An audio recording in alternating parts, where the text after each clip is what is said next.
स्वस्ति पन्थामनुचरेम सूर्या चन्द्रमसा विवे पुनर्ददताघ्नता जानतास्तं गमे।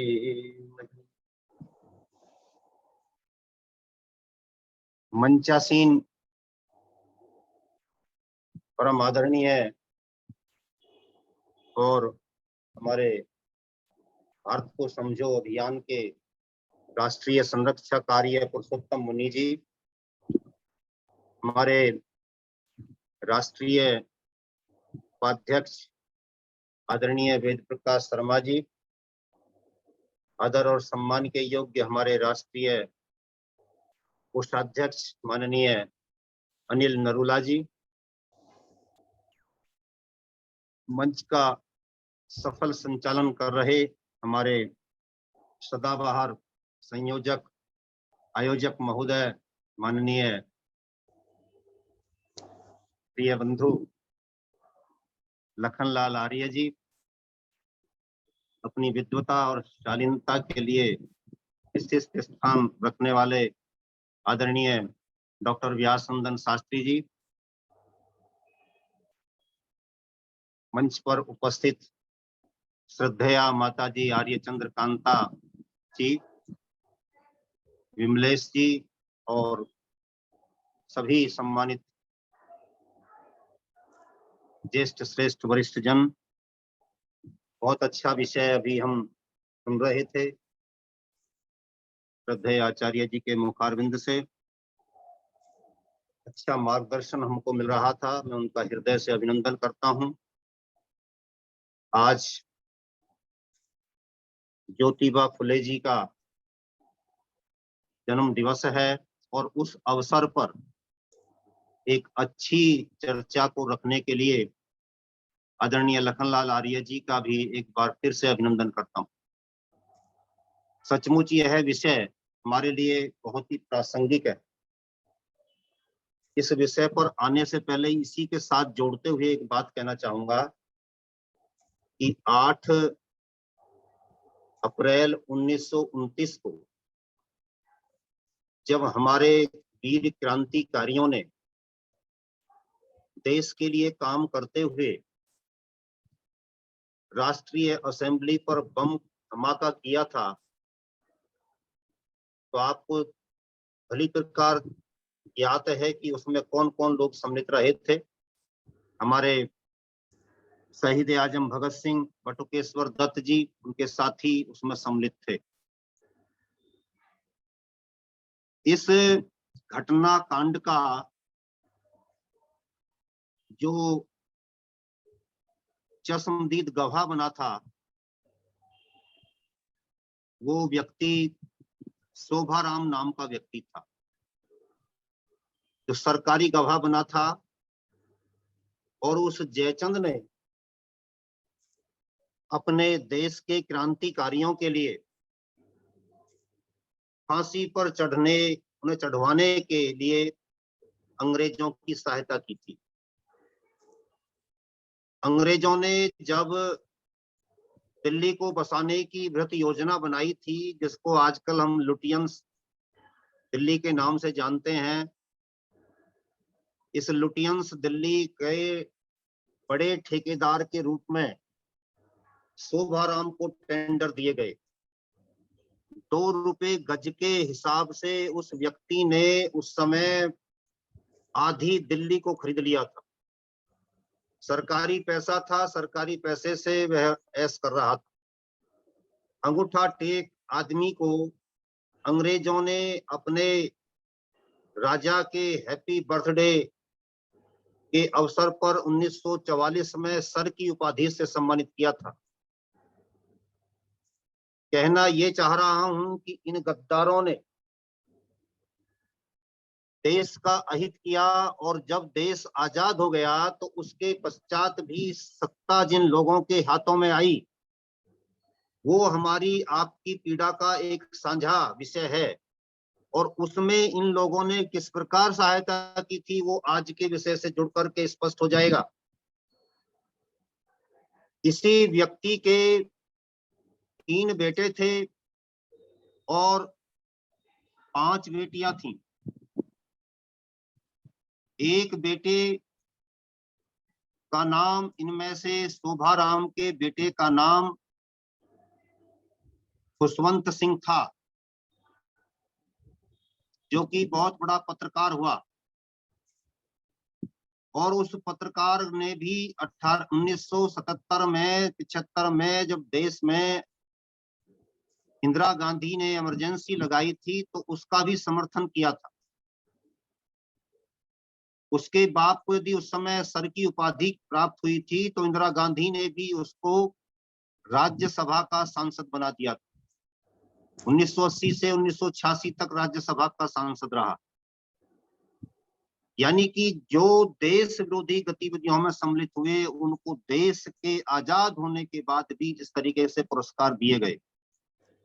उन पुरस्कारों की बदौलत इन लोगों ने देश का भारी अहित किया और शिक्षा के क्षेत्र में इन लोगों ने जितना भी अहित किया जा सकता था उतना करने का प्रयास किया।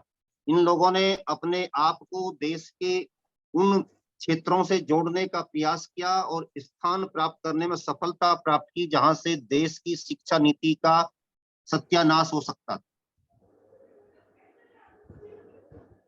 ऐसे लोगों को आगे बढ़ाना, प्रोत्साहित करना किसी भी दृष्टिकोण से उचित नहीं कहा जा सकता। खुशवंत सिंह के बाद खुशवंत सिंह को 2 बार, एक बार इंदिरा गांधी के जमाने में और एक बार 2007 में मनमोहन सिंह के जमाने में पद्म विभूषण और पद्म भूषण से सम्मानित किया गया था।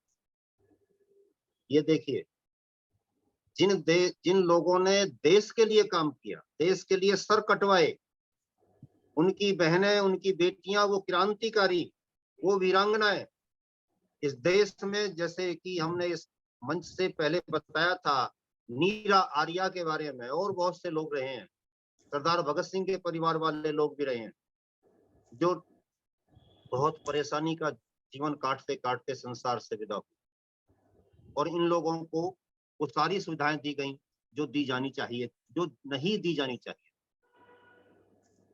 अब दूसरे आते हैं, जब 1919 में जलियांवाला बाग हत्याकांड हुआ था तो उस हत्याकांड में भी एक व्यक्ति ऐसा था जिसने अपने आप को सरकारी गवाह के रूप में प्रस्तुत किया था,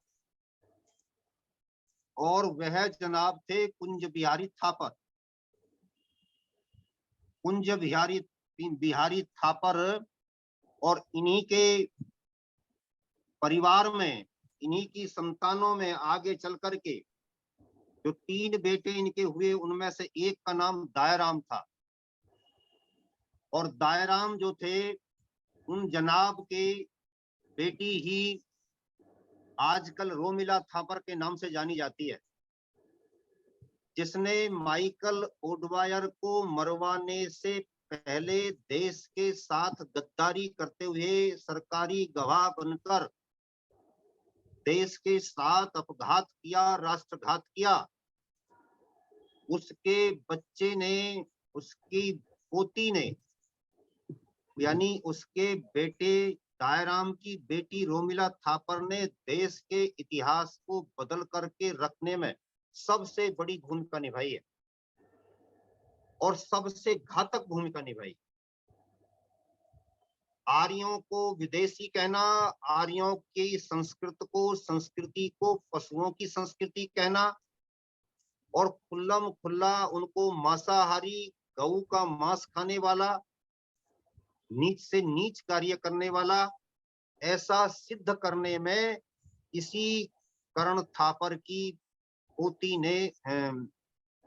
ने सबसे अधिक अपनी भूमिका निभाई है। कुंज बिहारी थापर की पोती।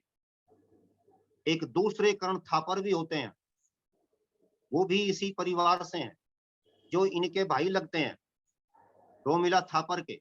वह एक पत्रकार हैं और उन्होंने भी इसी प्रकार का कार्य करने में अग्रणी भूमिका निभाई है। तो ऐसे में किस प्रकार ये कल्पना साकार हो कि हमारा देश फिर से विश्व गुरु बने, अब देखिए हम कितनी दूर निकाल दिए हैं।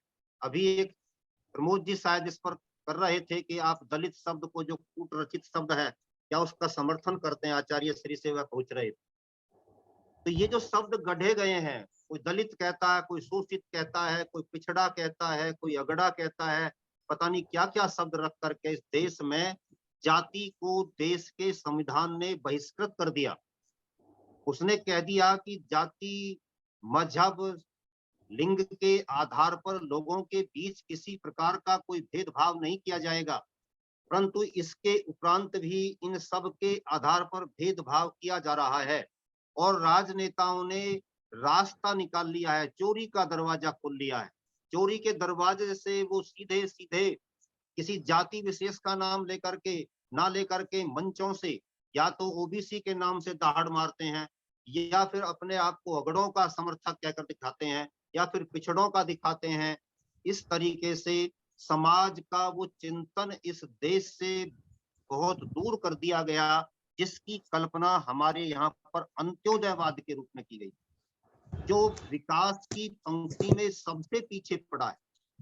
उसका विकास हो, उसका उदय हो, उसका उत्थान हो, जो वो सपना था हमारे लोगों का, हमारे क्रांतिकारियों का, वह किसी आरएसएस के नेता से या किसी और दूसरे व्यक्ति से बंधा हुआ नहीं है। वह भारत की मौलिक चेतना से बंधा हुआ शब्द है, अंत्योदय। और उसी को लेकर के आदर्श राज्य व्यवस्था हमारे देश में की गई थी। और वही हमारे मनु महाराज का जो संविधान है, मनुस्मृति, उसका भी उद्देश्य यही है। तो यदि इस देश के भीतर इस तरीके से शिक्षा व्यवस्था की जाएगी कि इस देश के मनु जैसे संविधानज्ञों को उसमें स्थापित करके उनके वास्तविक वैज्ञानिक वैदिक स्वरूप को प्रकट किया जाएगा, तो इस देश की समस्याओं से निजात मिल सकती है, मुक्ति मिल सकती है। सावरकर जी ने जो कहा था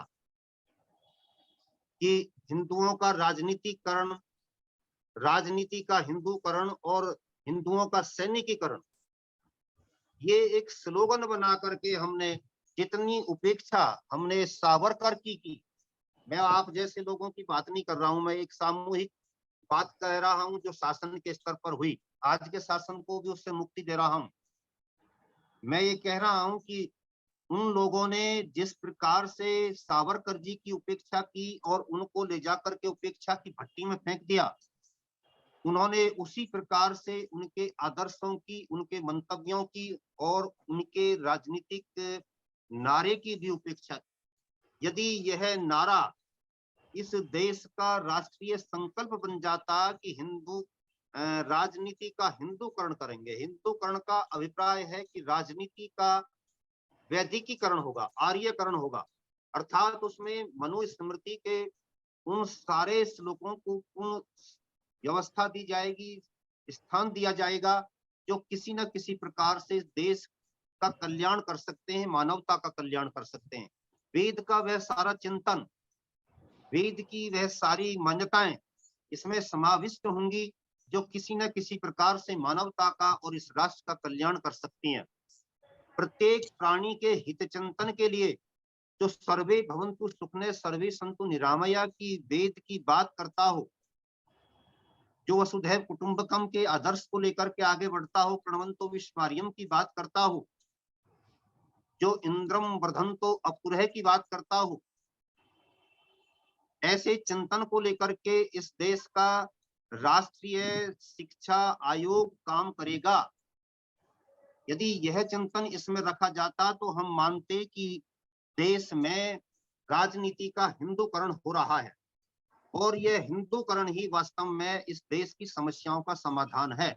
लेकिन इस शब्द से भागने का प्रयास किया गया और यह दिखाने का प्रयास किया गया कि यदि इसको हाथ लगा दिया तो ये अछूत की बीमारी सारे देश में फैल जाएगी, कोरोना बना दिया इसे। ये आतंक फैलाया गया, मानसिक बौद्धिक आतंक इस देश में फैलाया गया, और उसका परिणाम क्या हुआ कि हम बौद्धिक क्षेत्र में विदेशों के गुलाम होकर के रह गए। यह जो बौद्धिक गुलामी है, इसी को समझने की आवश्यकता है। भारत को समझो अभियान जो हमारा अपना चल रहा है, वो इस मानसिक गुलामी से बाहर निकालने का अभियान है, वो भारतीय राजनीति का हिंदूकरण करने का अभियान है। और जब बात आती है कि हिंदुओं का सैनिकीकरण किया जाए, तो सैनिकीकरण की जो बात आती है, इसमें प्रत्येक व्यक्ति के भीतर ऐसा आत्मविश्वास पैदा किया जाए कि वह अपने आप को इस देश का सशक्त प्रहरी, एक सिपाही के रूप में देखना आरंभ कर दे। जहां जहां पर भी आतंक की बात हो रही हो, जहां जहां पर भी देश तोड़ने वाली गतिविधियों में संलिप्त लोग दिखाई दें, उनको मारना, उनको समाप्त करना, राजनीति का हिंदूकरण और हिंदुओं का सैनिकीकरण पूर्ण करता है। ये प्रत्येक व्यक्ति को छूट दे दी जाए कि जो मेरे देश के साथ गद्दारी करता हुआ पाया जाएगा, उसको दंड देने का अधिकारी मैं भी होऊंगा। देखें कौन किस तरीके से देश में आग लगाने की कोशिश कर सकता है, एक भी व्यक्ति नहीं कर पाएगा।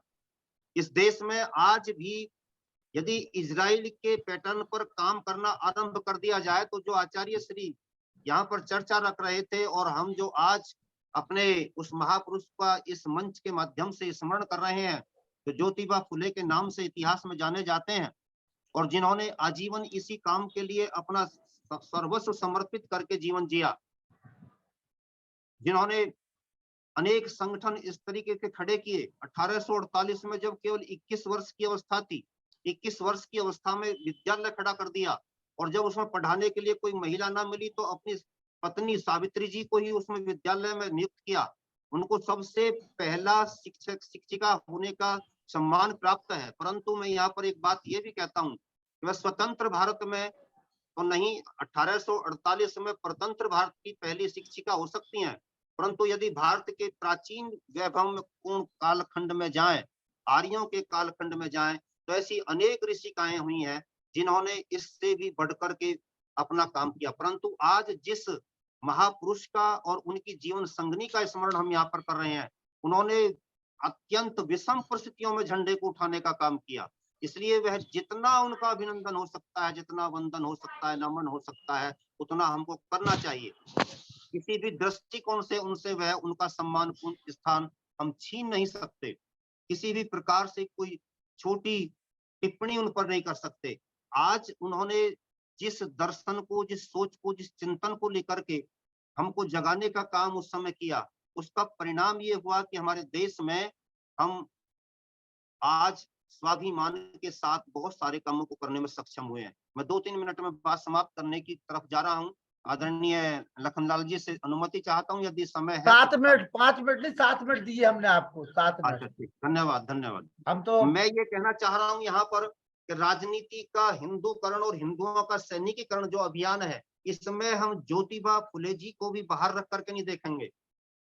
उनके जीवन की वो प्रचलित घटनाएं कि उस समय पढ़े, उस समय माँ मर गई, फिर उनकी जो एक दाई हुआ करती थी, उन्होंने उसका पालन किया, विद्यालय में गए तो वहां पर उनको किस तरीके से निकाल दिया गया। ये रटी रटाई बातें होती हैं, इन पर प्रकाश डालने के लिए हमारा मंच नहीं है। हम अनछुए पहलुओं को, अनछुए चिंतन को यहाँ पर प्रकट करने के लिए एकत्र होते हैं और उसी पर हमको काम करने की आवश्यकता है। भारत को समझो अभियान भी हमारा तभी सफल और सार्थक सिद्ध हो सकता है।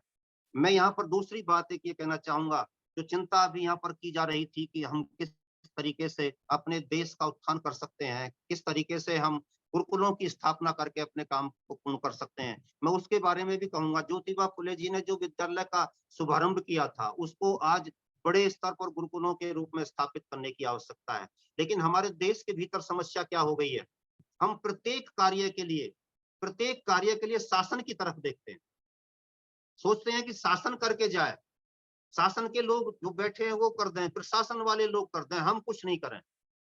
करने के लिए हमको भी आगे आना पड़ेगा। जहां पर वो लोग नहीं कुछ कर पाते हैं, वहां पर हमें उनका मार्गदर्शन करने के लिए समर्पित होकर के आगे आने की आवश्यकता है। इसके लिए सबसे बड़ी बात ये हो सकती है कि जिसको हम अपने मंच से उठाने का काम कर सकते हैं और कर भी रहे हैं। मैं जहां भी जाता हूँ उस बात को धड़ल्ले से कहता हूँ। आदरणीय डॉक्टर साहब के यहाँ हम गए थे, तब भी मैंने वहां पर कहा था आर्टिकल 29-30 को हटाने की बात हमने वहां पर कही थी। संविधान का आर्टिकल 29-30 जो उन लोगों को जो इस देश के साथ अपघात करते रहे, अपघात के लिए जो नामी गिरामी रहे हैं, उन लोगों को तो अपने शैक्षणिक संस्थान खड़े करने का पूर्ण अधिकार है, परंतु आप अपनी वैदिक शैक्षणिक संस्थान खड़े नहीं कर सकते। ये कौन सा न्याय है। अब दूसरी बात आती है इसमें, मैं ये भी मानकर चलता हूं कि जो आज हम आयोगों की बात करते हैं कि आयोग गठित कर दिया जाए, मैं भी अभी थोड़ी देर पहले कह रहा था शिक्षा आयोग के समर्पित कर दी जाए अमुक चीज, तो मैं यहाँ पर इसको भी उचित नहीं मानता। मैं दूसरी बात कह रहा हूँ, कोई भी शिक्षा आयोग, कोई भी बोर्ड, कोई भी परिषद जो कि सरकार के अधीन होकर के काम कर रही हो, और कोई भी शिक्षक जो सरकार के अधीन होकर के आजीविका का साधन बना करके शिक्षा प्रदान कर रहा हो, उसके सामने समस्या हो जाती है। हमारे शिक्षक जी अपने लखनलाल जी और बहन जी दोनों शिक्षा जगत से जुड़े हुए हैं, वो इस बात को भरपूर अच्छे तरीके से समझते हैं, हम आप सब भी समझते हैं कि हर शिक्षक के सामने समस्या होती है कि प्रदेश में सरकार अमुक पार्टी की आ जाती है तो उसके अनुसार पढ़ाना पड़ता है, दूसरी पार्टी की सरकार आती है तो उसके अनुसार पढ़ाना पड़ता है, तीसरी की आती है तो तीसरी के अनुसार पढ़ाना पड़ता है, कभी किसी का गुणगान करना पड़ता है, कभी किसी का गुणगान करना पड़ता है। शिक्षा को गुणगान करने वाली, संकीर्तन करने वाली संस्था के रूप में यदि विकसित किया जाएगा तो वह ऐसे ही गुलाम पैदा करेगी, और शिक्षा के क्षेत्र में कभी भी हम ऐसे स्वतंत्र चिंतनशील लोगों को तैयार नहीं कर सकते जिनका चिंतन स्वतंत्र हो, जिनका मनन मंथन स्वतंत्र हो, और जिनका गंतव्य स्वतंत्र हो।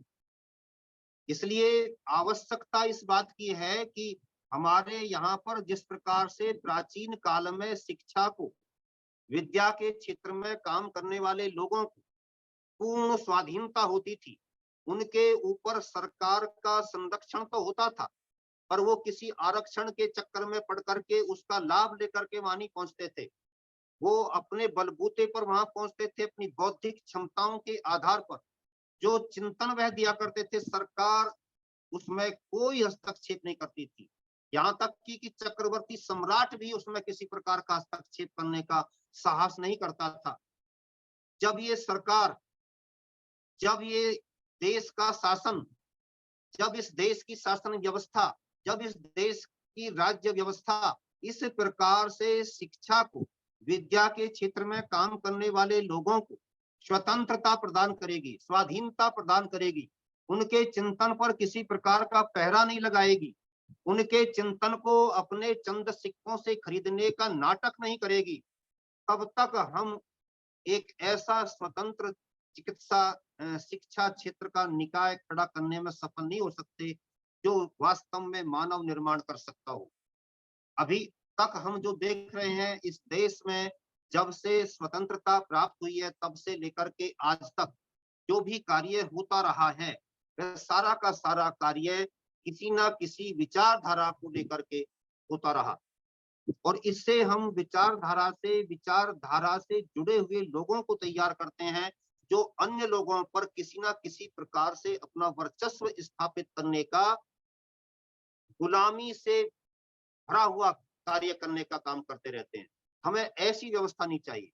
तो ज्योतिबा फुले जी को हमारी विनम्र श्रद्धांजलि यही होगी, और श्रद्धेया माता जी सावित्री जी को भी यही हमारी विनम्र श्रद्धांजलि होगी कि हम उनके उस आदर्श को लेकर के, सावरकर जी के आदर्श के साथ जोड़ते हुए, समन्वित करते हुए, पूज्य स्वामी दयानंद जी महाराज के इस द्विशताब्दी समारोह, जयंती समारोह के अवसर पर वर्ष में ये संकल्प लें कि हम इनके सपनों का भारत बनाने के लिए कार्य करेंगे, और इसमें शिक्षा को स्वतंत्र छोड़ने के लिए, उसको किसी भी प्रकार की मानसिक गुलामी से बाहर करने के लिए अपना सर्वस्व समर्पित करेंगे। हम आगे निकलेंगे, आगे बढ़ेंगे, आगे नेतृत्व देंगे। अग्नि के उपासक हैं, तेज के उपासक हैं। हम तेजोमयी भारत बनाने के लिए तेज की उपासना करते हुए, ऊर्जा की उपासना करते हुए, प्रकाश की उपासना करते हुए तमसो मा ज्योतिर्गमय का संकल्प लेकर आगे बढ़ेंगे। इन्हीं शब्दों के साथ मैं वाणी को विराम देता हूँ। ओम शम। किसी के मन में कोई प्रश्न हो तो वो अपनी शंका का समाधान ले सकता है। हमारे दोनों विद्वान आचार्य सुधांशु जी जुड़े हुए हैं और डॉक्टर राकेश कुमार जी। किसी के मन में कोई शंका आई हो, कोई प्रश्न हो तो वो पूछ सकता है। चंद्रकांता गेरा जी हमारे बीच में कानपुर से प्रिंसिपल साहब जुड़ी हुई है, उनका स्वागत है, वंदन है, अभिनंदन है। किसी के मन में कोई शंका? चंद्रकांता गेरा जी, आइए बहन जी।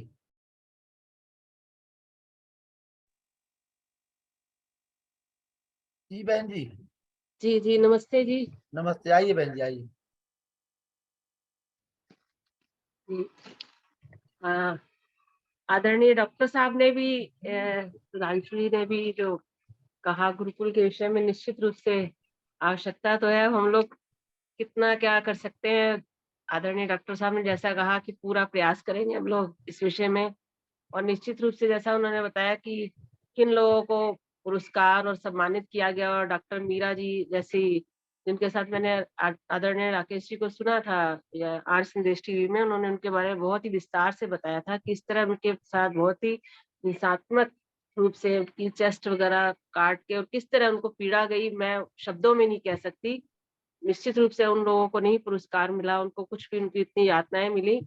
तो अपने जब इतिहास के बारे में हम लोग सुनते हैं तो मेरे तो रोंगटे खड़े हो जाते हैं कि निश्चित रूप से जैसे आप बता रहे हैं कि हम लोग भी प्रयास करेंगे, सहयोग करेंगे कि हम अपने विचारों से अपने आसपास के वातावरण को बदले, प्रशासन पर ही सारा ध्यान अपना केंद्रित ना करें। हम लोग की भी ड्यूटी बनती है, इसमें जरूर हम लोग प्रयास करेंगे और मार्गदर्शन आदरणीय डॉक्टर साहब से और आचार्य से लेते रहेंगे। इति अवश्यम।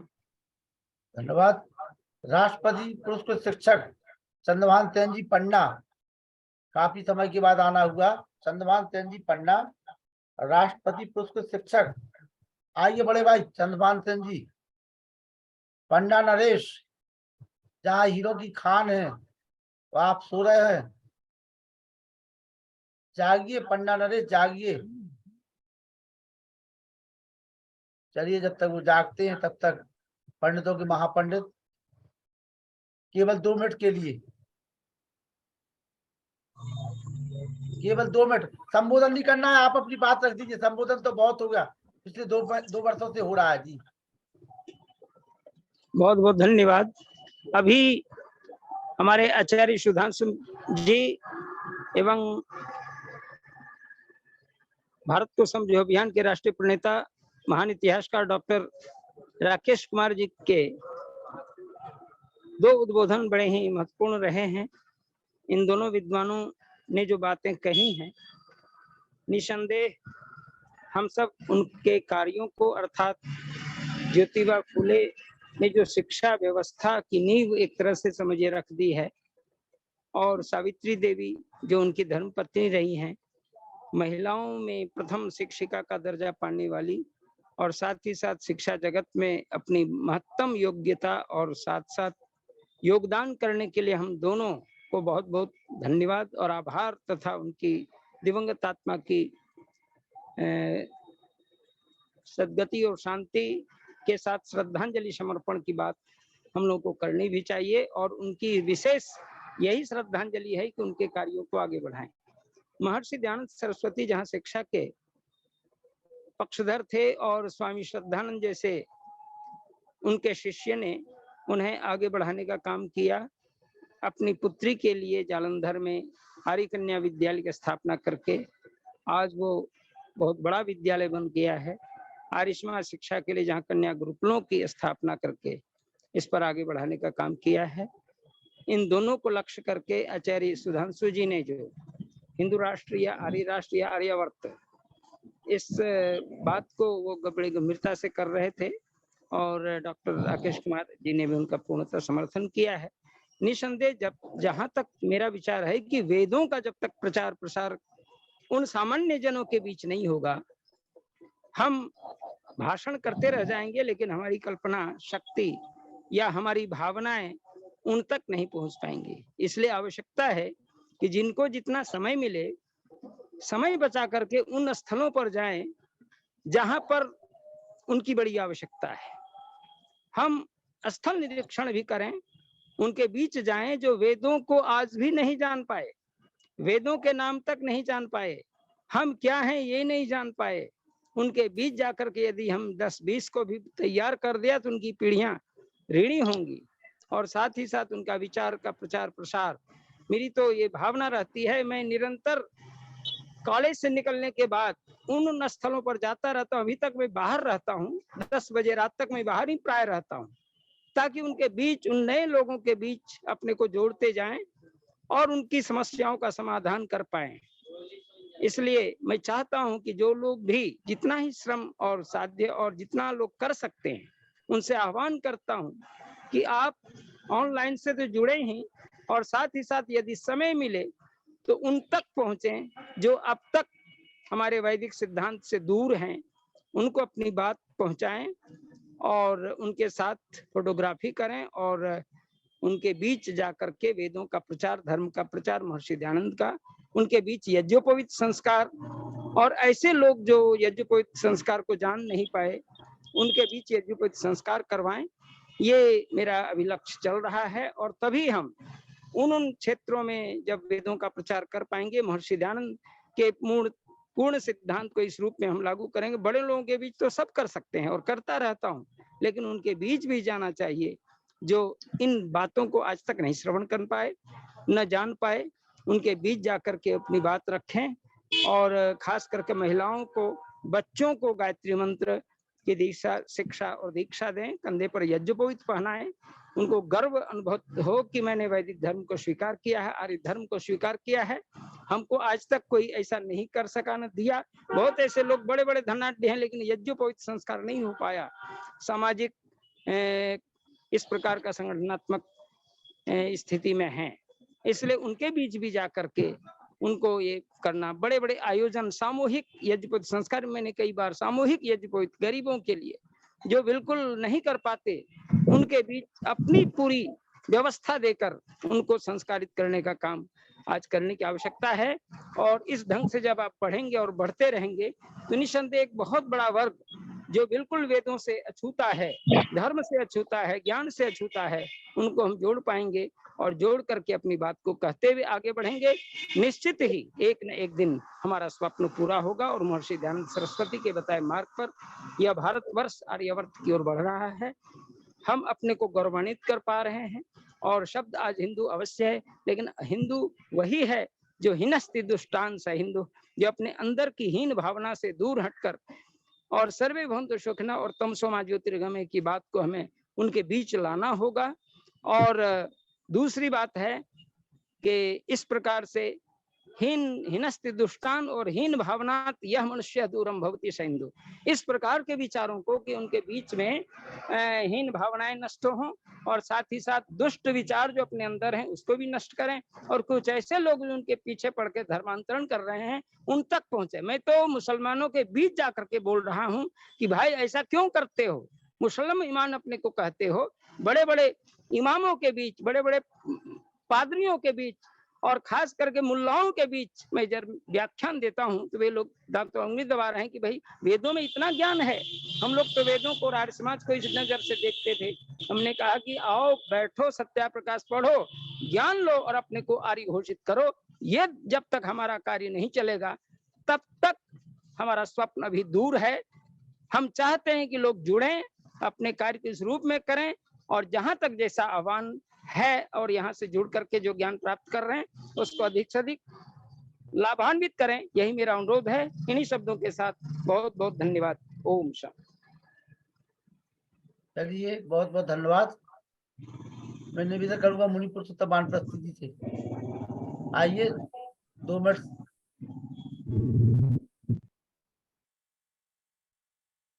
ओम। ओम। सभी महानुभावों के लिए सादर नमस्ते। और जैसा कि अभी हमारे बीच में सम्मानीय आचार्य सुधांशु जी, सम्मानित डॉक्टर राकेश कुमार जी, और अभी तुरंत में ही हम व्यासनंदन शास्त्री जी को सुना हमने। वास्तव में यह एक पीड़ा का विषय है, पीड़ा है, और इस पीड़ा को अगर कोई समझ पा रहा है तो सिर्फ और सिर्फ आर्य समाज ही समझ पा रहा है। आर्य समाज ही इस बात को उठा रहा है। हिंदू राष्ट्र कह लीजिए या आर्य राष्ट्र कह लीजिए, दोनों एक ही हैं। इसमें अगर हम इसी बात की लड़ाई लड़ते रहे तो हम पिछड़े के पिछड़े रह जाएंगे। दोनों में समन्वय करें। हमें राष्ट्र के प्रति अपने आप को सचेत करना है। इन शब्दों के ऊपर नहीं हमें विचार करना है। और ये विचार शब्दों पर जब तक हम विचार करते रहेंगे, जैसे कि हमारे अभी सम्मानीय डॉक्टर साहब ने कहा था कि अगड़े पिछड़े दलित फलां, अगर इनको हम ढोते रहे तो हम वहीं को वहीं खड़े रह जाएंगे। तो मैं साधुवाद करता हूँ हमारे सम्मानीय डॉक्टर राकेश कुमार जी का, और व्यासनंदन शास्त्री जो पंडितों के वहाँ पंडित कहते हैं लखनलाल जी हमारे, तो और आचार्य सुधांशु महाराज जी को भी मैं देखता हूँ कि आपके अंदर भी बहुत बड़ी पीड़ा है। आपने बहुत ज्ञान अध्ययन किया हुआ है हिंदुओं के लिए और आर्यावर्त के लिए, तो हमारा लक्ष्य होना चाहिए केवल। और अभी डॉक्टर साहब ने भी हमसे हमारे सामने बीच में बात रखी हुई है हमारे आपके बीच में, कि हम इन शब्दों को जो हमारे ऊपर थोपे गए हैं, विघटनकारी शब्द बनाया गया है, इनको हमारे और सभी वर्ग में एक विघटन पैदा करने के लिए, चाहे इसके कोई आकार रहे हो और चाहे कोई हमारे शब्द के माध्यम से हमारी संस्कृति के ऊपर घात करने वाले रहे।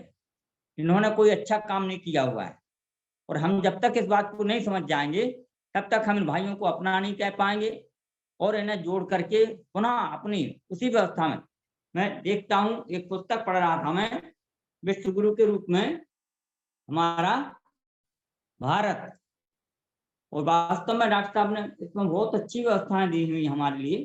तो मैं देखता हूँ विश्व गुरु के रूप में जो प्रस्थापित था हमारा देश आर्यावर्त, वह पुनः विश्व गुरु के रूप में ही देखना के युग बन सके।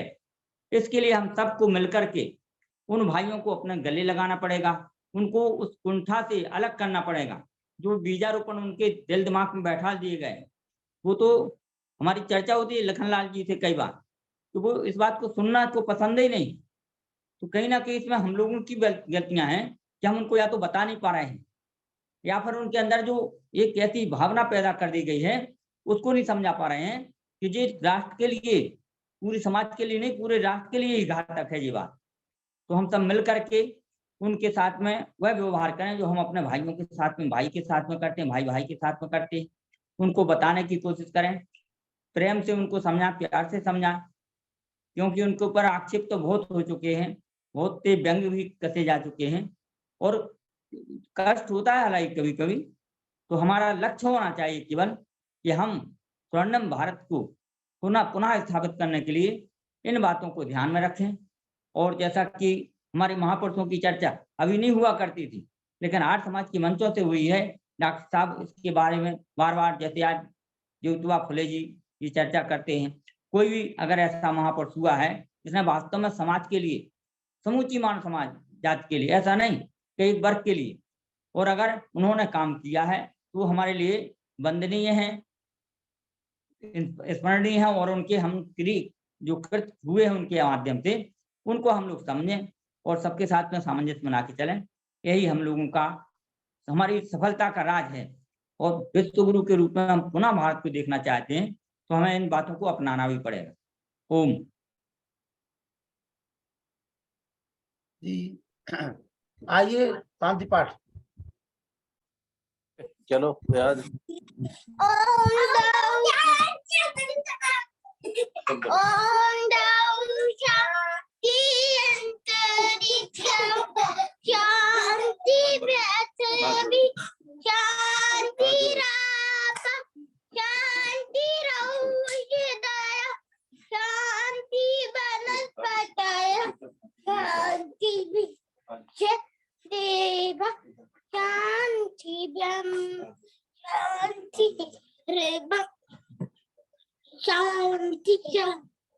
शांति शांति श्याम शांति रेदि ओम शांति शांति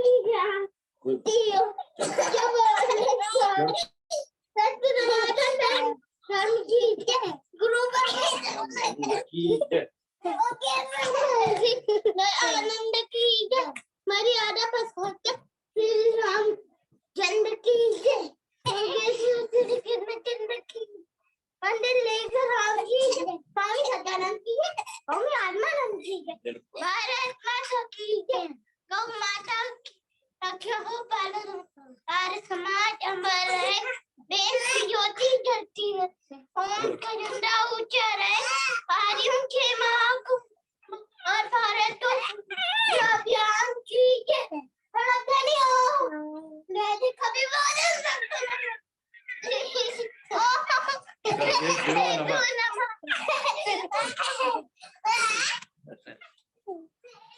हर आदमी शांति पाठ करना चाहता है।